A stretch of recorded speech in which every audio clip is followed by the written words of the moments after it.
Olá pessoal, eu sou a Loiane e na aula de hoje a gente vai aprender como inserir um elemento no final de uma lista encadeada.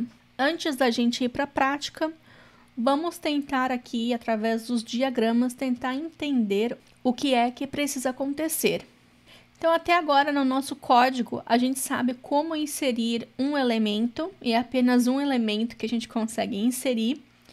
E agora, nós queremos inserir um segundo elemento na nossa lista. E para o escopo da aula de hoje, esse elemento vai ser inserido no final. O que nós precisamos fazer nesse caso, então, é pegar o início, o primeiro elemento que nós temos, e apontar a propriedade próximo para o novo nó.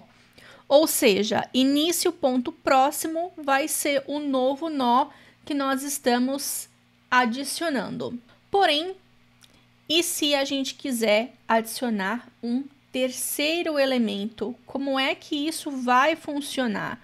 Nós temos ali o início apontando para o elemento número 1.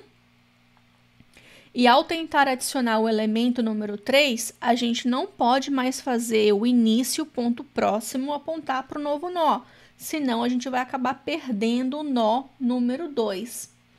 Nesse caso, o que teria que ser feito é o início ponto próximo, que está apontando para o nó número 2, ponto próximo, apontar para o novo nó.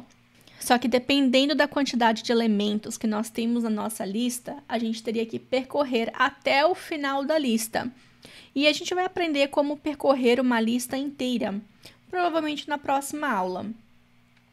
Só que para essa aula, a gente quer focar na parte mais simples, na parte que é mais direta para poder inserir um elemento no final da lista. O que nós vamos fazer então? Além de manter uma referência do primeiro elemento da nossa lista, a gente também vai manter a referência do último elemento da nossa lista. Dessa forma, quando a gente for adicionar o terceiro elemento, tudo o que a gente precisa fazer é pegar o último ponto próximo e apontar para o novo nó. Então, é mais fácil fazer essa ligação. E além disso, a gente também teria que pegar e atualizar a referência do último elemento para agora o elemento número 3, porque afinal, se a gente tentar adicionar um elemento de número 4, por exemplo, a gente vai ter também essa referência e assim a gente consegue ir adicionando elementos na nossa lista sempre no final. Vamos tentar colocar isso tudo em prática lá no nosso código.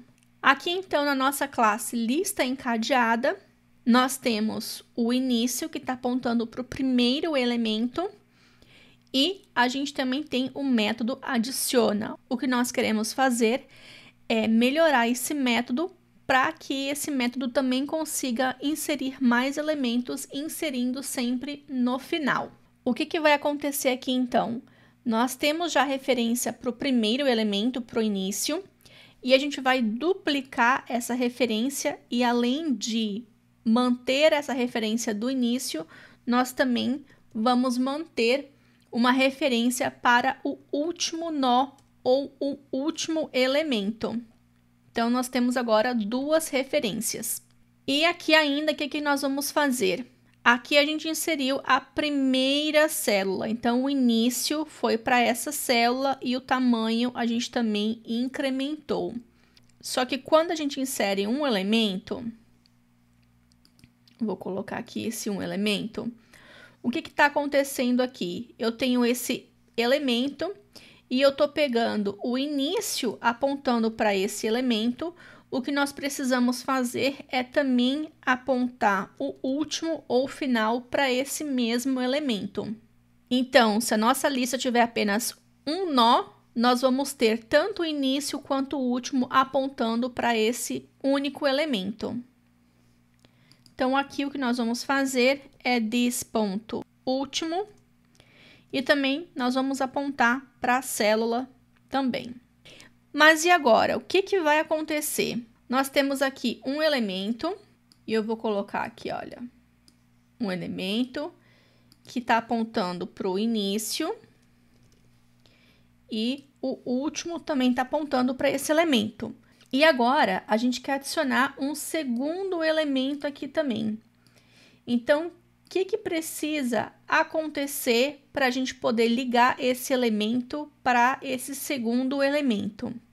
Nós vamos pegar o último ponto próximo. Então, aqui, ó, último ponto próximo. E a gente vai ligar para nossa célula. E depois que a gente fizer isso, a gente vai remover, pegar esse último e a gente vai passar esse último para cá, para poder apontar para o elemento que a gente acabou de adicionar na lista. Só que tem uma coisa muito importante. Do jeito que o nosso código está aqui agora, o início também está apontando para a célula. Então, a gente precisa verificar se o tamanho da nossa lista está vazio, a gente atualiza o início. Se não, a gente atualiza a parte do último. Então, vamos tentar colocar isso em prática aqui no código. Vai adicionar, eu vou criar o meu nó. Essa parte não muda. Se o tamanho, então, se o tamanho for igual a 0, a gente vai pegar o início e vai apontar para esse novo elemento. Então, isso aqui a gente pode remover. E, além disso, a gente também vai pegar o último e apontar para a nossa célula. Agora, se não for se a nossa lista não tiver vazia, já tiver alguma informação, esse daqui é o GitHub Pilot aqui do Visual Studio Code, o que nós vamos fazer? Nós vamos pegar esse último e setar o próximo elemento para a nossa célula. E no final, a gente apenas move o ponteiro do último para a célula e a gente também incrementa esse valor.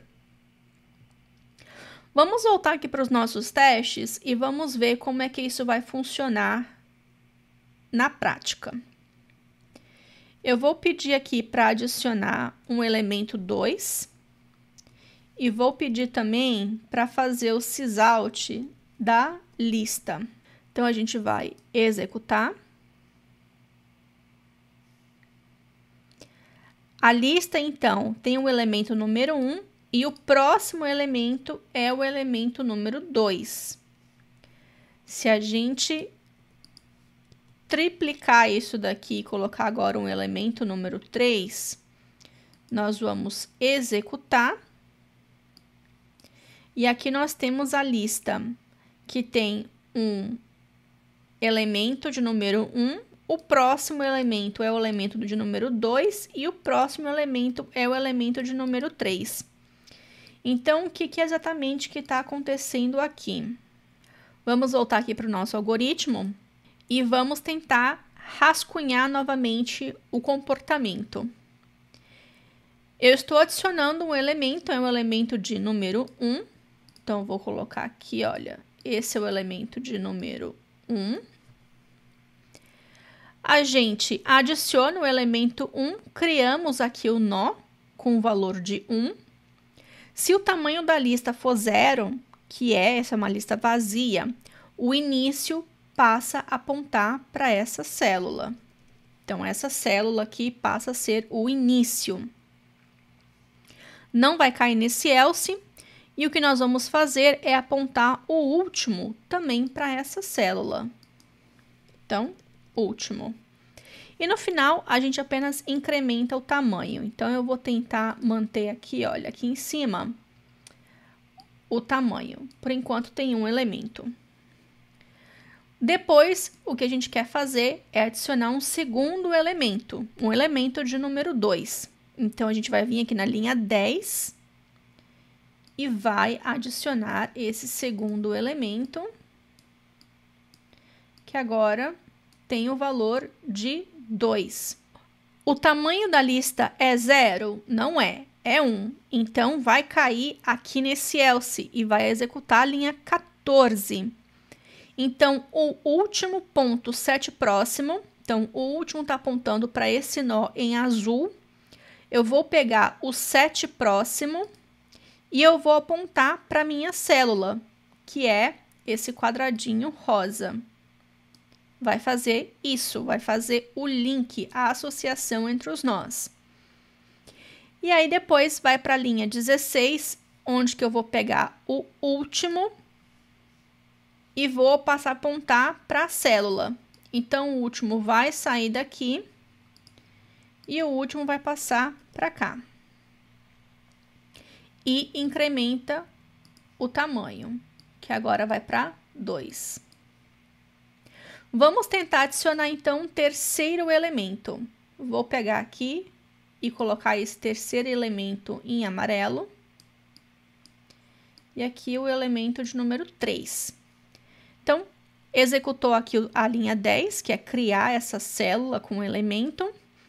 O tamanho da lista é 0, não é, porque nós temos 2 elementos enquanto isso. Então, vai para esse else aqui, linha 14. Último ponto 7 próximo, passa a apontar para a célula. Então, esse é o último. Então, 7 próximo, que é essa bolinha aqui, né, que é apenas a referência, vai passar a apontar para o número 3. E o que vai acontecer é a linha 16, desse ponto último, passa a apontar para a célula nova. Então, vai sair daqui e o último passa a apontar aqui para essa célula amarela. E no final, a gente vai aumentar o tamanho, que agora o tamanho tem 3.